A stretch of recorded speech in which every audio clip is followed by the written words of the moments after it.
ये है जी Iran border. ये हमारी गाड़ियाँ आ गई हैं दोनों। तो ये आखिरी झंडा ईरान का, ये वाला बॉर्डर जो है ना, ये सामने ट्रक पाकिस्तान जाने के लिए लगे हुए हैं लाइन में। अस्सलाम वालेकुम, मेरा नाम सैयद शम्स बिन रियाज़ है। तन्हा मुसाफिर के नाम से लोग मुझे जानते हैं। और मैंने जी बिल्कुल ये सफ़र शुरू किया था इंग्लैंड से, इंग्लैंड के शहर मैनचेस्टर, उसके साथ एक टाउन है, वहाँ से हमने सफ़र शुरू किया था 4 अगस्त को। और वहाँ से सफ़र करने के बाद हम लोग जब पहुँचे थे, हमारी जो पहली मंजिल थी वो थी फ़्रांस। फ़्रांस से हम लोग पहुँचे हैं बेल्जियम, बेल्जियम से जर्मनी, जर्मनी से ऑस्ट्रिया, ऑस्ट्रिया से हंगरी, हंगरी से सर्बिया, सर्बिया से होते हुए हम लोग बुल्गारिया पहुँचे थे। और बुल्गारिया से आगे हमारी डेस्टिनेशन थी तुर्की। और तुर्की में जो एशिया का ब्रिज आप जानते होंगे, एशिया का ब्रिज क्रॉस जब हमने किया उस वक्त तक हम यूरोप में थे। तो यूरोप का ब्रिज क्रॉस करके हम एशिया में एंटर हुए। तो एशिया में सफ़र करते हुए हम लोग ईरान में पहुँचे हैं। और ईरान के बाद हम लोग पहुँचे हैं पाकिस्तान। और पाकिस्तान में सफ़र करते हुए हम गुजरात शहर तक हम लोगों ने सफ़र किया है। और माशाल्लाह एक बड़ा ज़बरदस्त किस्म का ये एक एक्सपीरियंस रहा जी। अल्हम्दुलिल्लाह ये मेरा 5वां सफ़र था। सबसे पहला सफ़र जो मैंने किया था वो 2011 में मैंने किया था। और तब तक कोई ख़ास इनफ इंफॉर्मेशन गूगल के ऊपर या यूट्यूब के ऊपर नहीं थी। तो I was the first person जिसने ये पहली दफ़ा यूट्यूब की हिस्ट्री में ये वीडियो बना कर चढ़ाई थी कि ये भी एक रास्ता है और इसको किस तरह मुकम्मल किया जा सकता है।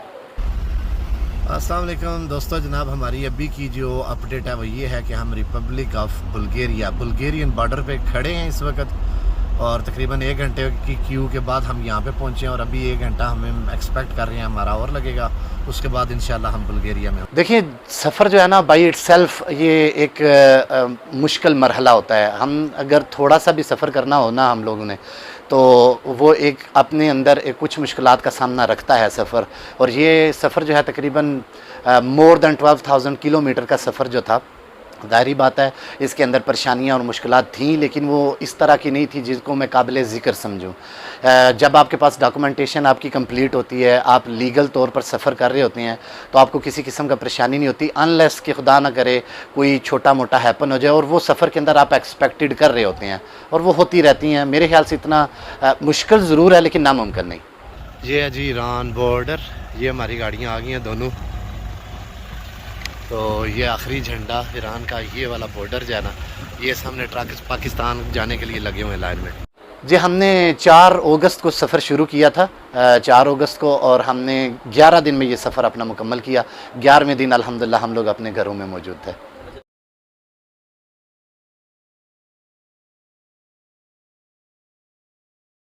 जी जब हम लोग पाकिस्तान में एंटर हुए हैं तो अल्हम्दुलिल्लाह हमें पाकिस्तान के बॉर्डर पे किसी किस्म की कोई परेशानी नहीं पेश आई। जिस तरह के पिछले बॉर्डर थे, जितने पुरसकून माहौल में हमने सारा कुछ क्रॉस किया, वो सेम टू सेम हमारे पाकिस्तान के बॉर्डर के ऊपर था।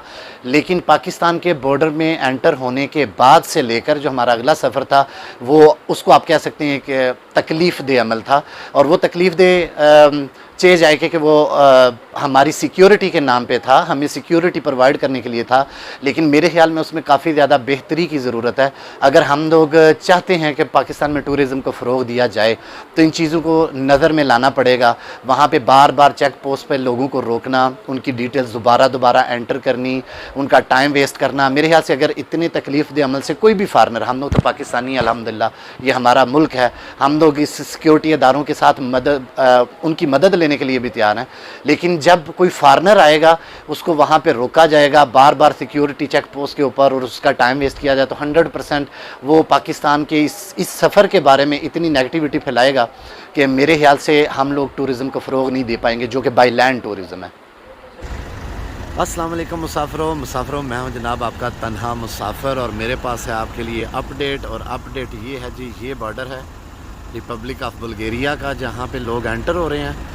और हम लोग हैं जनाब इस लेन में, ये हमारी गाड़ी खड़ी है। और वो सामने देखिए क्या है, तुर्की। हम जनाब हैं तुर्की के बॉर्डर पर। आप हमारे साथ रहें, अभी आपको और भी अपडेट देंगे इंशाल्लाह। देखें हम लोग जब इस्लामाबाद से लंदन के लिए फ़्लाइट लेते हैं ना, तो सिर्फ 2 बॉर्डर इन्वॉल्व होते हैं, एक पाकिस्तान का और एक यूके का। और जो टिकट है ना वो ऑलमोस्ट 550 पाउंड में बंदे की कवर हो जाती है। 550 पाउंड की एक टिकट, जो कि रिटर्न टिकट है, जाना और आना 2 चीज़ें कवर होती हैं। और जब हम लोग यहाँ से बॉर्डर से हम इमिग्रेशन से गुज़रते हैं तो हमारे बैग की मुकम्मल स्क्रीनिंग की जाती है, A to Z चीज़ें देखी जाती हैं। आप लोग अक्सर ख़बरों में देखते होंगे कि फ़लाँ बंदे के पास से कुछ नाजायज़ चीज़ें निकली हैं। तो आप इमेजिन करें कि जो बंदा बाई रोड सफ़र कर रहा है वो एक बॉर्डर से नहीं, 2 से नहीं, 3 से नहीं, वो कम से कम 10 से 11 बल्कि 12 बॉर्डर्स जो हैं वो क्रॉस कर रहा है। तो 12 बॉर्डर बाई लैंड क्रॉस करते हुए जबकि उनके पास इनफ टाइम मौजूद है, वो बिल्कुल भी रश में नहीं है, वो आपकी गाड़ी की A to Z स्क्रीनिंग करते हैं। ये कैसे पॉसिबल है कि वहाँ पे कोई इलीगल चीज़ आप स्मगल कर सकें? ये तो इम्पॉसिबल है। दूसरा रह गया पैसे बचाने की बात, तो मैं आपको ये बता सकता हूँ 550 पाउंड की रिटर्न टिकट जो UK से पाकिस्तान की है। और ये जो सफ़र है इसमें जो कार्नेट दी पासेज है, जो गाड़ी के अगेंस्ट हम सिक्योरिटी रखवा कर आते हैं UK में, अगर उसको निकाल दें तो कम से कम एक एस्टिमेटेड कास्ट 5000 पाउंड बनती है एक कार की। सो एक कार, उसके अंदर 3 या 4 लोग, वो 5000 पे करेंगे, जबकि बाई एयर वो 550 पे करेंगे। तो ऐसी बात नहीं है, ये सिर्फ शौक की बात है या फिर आपका एक एम है, जो कि हमारा एम है अल्हम्दुलिल्लाह। जी बिल्कुल, ये सवाल आपका जो है ना बड़ा ज़बरदस्त और वैलिड किस्म का है। देखें, हमारे बॉर्डर जो मेन बॉर्डर था उसके ऊपर किसी किस्म की परेशानी नहीं। आप यकीन करें, जब हम लोग बॉर्डर पे आए थे ना, हम कुछ और एक्सपेक्ट कर रहे थे। जिस तरीके से वहाँ पे प्यार मिला, वहाँ पे उन्होंने हमें अपने पास रखा, हमें चाय पानी, और हमें महसूस भी नहीं हुआ कि हम लोग इनके लिए अजनबी हैं। इतना प्यार दिया गया। लेकिन उसके बाद जो सूबाई हुकूमतें हैं उनकी तरफ से हमें तंग किया गया, इसमें कोई डाउट नहीं है। ऑनेस्टी की बेस पे बता रहा हूँ कि पहले बलोचिस्तान एरिया में जगह जगह जो लेवीज़ की चेक पोस्ट थी, वहाँ पर बार बार टाइम वेस्ट होना वो एक अलग इशू था। लेकिन उसके बाद जब हम KPK में एंटर हुए हैं तो वहाँ पर हमें एक ज़बरदस्त किस्म की प्रॉब्लम का सामना करना पड़ा। वो जो KPK का पुलिस ऑफिसर था उसने हमारे डॉक्यूमेंट रखे और नाजायज़ किस्म के रखे। हमारी गाड़ी की एंट्री हो जाने के बाद, डॉक्यूमेंट्स की कापीज़ हो जाने के बाद, वो हमारे डॉक्यूमेंट पॉकेट में डाल के वो पुलिस स्टेशन के अंदर चले गए थे और वो काफ़ी देर अंदर रहे थे। तो हमें अपनी जगह पे डर ये था कि अगर हमारे डॉक्यूमेंट को किसी तरीके से अगर टैंपर करने की कोशिश इन्होंने की होगी या कुछ ऐसा मवाद वो क्रिएट ना कर रही हूँ जो हमारे जाने के बाद ऐसा ना हो कि वो हमारे डॉक्यूमेंट को यूज़ करके किसी इलीगल एक्टिविटीज़ में यूज़ करें और हमें परेशानी हो। तो मेरे ख्याल में ये कानून बनना चाहिए कि किसी भी सूबे की हदबंदी के ऊपर किसी पुलिस ऑफिसर के पास कोई अथॉरिटी ना हो कि वो किसी भी फॉरेनर के डॉक्यूमेंट लेकर पुलिस स्टेशन के अंदर जा सके। वो उसके सामने रहने चाहिए और वहीं के वहीं वो सारी डिटेल लिखे। तकरीबन 5000 मैं आपको बता रहा हूँ, ये 5000 आप कह लें कि एक एस्टिमेटेड कॉस्ट है। इससे 100-200 कम हो जाएंगे, 100-200 ज़्यादा हो जाएंगे, लेकिन 5000 पाउंड आपके दिमाग में होना चाहिए, जो कि तकरीबन आप 15-16 लाख रुपया कर सकते हैं। देखें, पाकिस्तान से जाना भी उतना ही आसान है जितना UK से पाकिस्तान आना है। प्रॉब्लम सिर्फ ये है कि हम लोग जो हैं, हमारे पाकिस्तान में एक हवा चल रही है और हवा है एजेंट्स की। हमारे लोग समझते हैं कि हमारा काम एजेंट के बिना नहीं हो सकता, हालांकि ये बात गलत है। आपके पास लीगल डॉक्यूमेंट्स जो है ना, उनकी लिस्ट होनी चाहिए, आपने किस किस कंट्री से गुजरना है, पहले वो लिस्ट देख लें। उसके बाद उन मुल्कों की आप वीज़ा पॉलिसीज़ जो हैं वो उसकी फहरिस्त निकालें।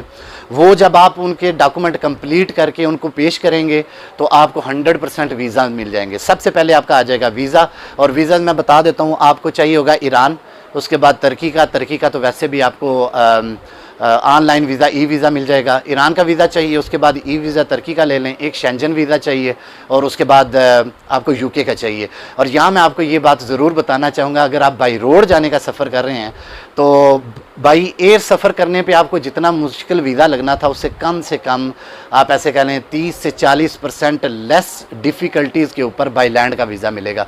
क्योंकि तब आप एक व्हीकल होल्ड करते हैं, आप गाड़ी या बाइक होल्ड कर रहे हैं और उनको पता है इतना लंबा सफ़र करके एक ट्रैवलर ही जाएगा, कोई बंदा भागने की कोशिश नहीं करेगा। तो वो बड़ा आसान सिस्टम है। और गाड़ी के डॉक्यूमेंट में आपको सिर्फ़ और सिर्फ एक कार्नेट दी पासी चाहिए और आपकी अपनी गाड़ी के जो भी यहाँ पे UK पाकिस्तान की लॉग बुक या कापी आप कर लें, कार्ड जो कह लें, वो कार्ड होगा। उसके अलावा आपको एक कार्नेट दी पासी चाहिए। तो इसके अलावा आपको कोई डॉक्यूमेंट और नहीं चाहिए। देखिए, मेरा बड़ा सिंपल सा मकसद है, मैं ये सफ़र जब भी करता हूँ तो उसकी वीडियो सोशल मीडिया के ऊपर लाजमी चढ़ाता हूँ और मुकम्मल डिटेल के साथ चढ़ाता हूँ कि हमने ये सफ़र कैसे किया, कौन से डॉक्यूमेंट चाहिए, आप कैसे करें।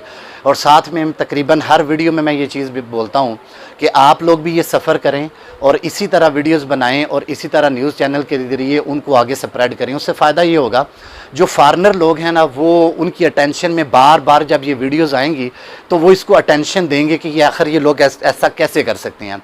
जब वो इस चीज़ को देखेंगे तो पाकिस्तान के बारे में जो नेगेटिविटी है ना, वो एक जमूद टूटेगा। वो एक जो सकूत छाया हुआ है लोगों के इंटरनेशनल मीडिया की वजह से, हमारे पाकिस्तान के ऊपर पाबंदियाँ और एक नेगेटिविटी फैली हुई है। जब हम लोग बार बार हम फॉरेनर लोग ये काम करेंगे, पाकिस्तान में गाड़ियाँ लाएंगे, तो उसकी वजह से जो फॉरेनर्स हैं वो देखेंगे हमारी वीडियोस को, देखने के बाद उनका दिल करेगा हम भी पाकिस्तान में आएँ। जब फॉरेनर्स लोग पाकिस्तान में आना शुरू हुए तो वो पॉइंट होगा टर्निंग पॉइंट हमारे पाकिस्तान का। उससे क्या होगा, हमारे पाकिस्तान में टूरिज़म बढ़ेगा, हमारे पाकिस्तान की नेगेटिविटी ख़त्म होगी। हमारे जितने भी यार नॉर्दर्न एरिया में चले जाएँ, बहुत भूख है, बहुत अफलास है, तो वो लोग जब वहाँ पर आएँगे, वहाँ अपना पैसा स्पेंड करेंगे, नए होटल बिल्ड होंगे, नए खाने रेस्टोरेंट बिल्ड होंगे, तो वहाँ पर लोगों को रोज़गार मिलेगा। और यही मेरा मकसद है, अल्लाह करे हमारा मुल्क किसी तरीके से दुनिया की नज़रों में एक अच्छा मुल्क साबित, और जो कि वो है।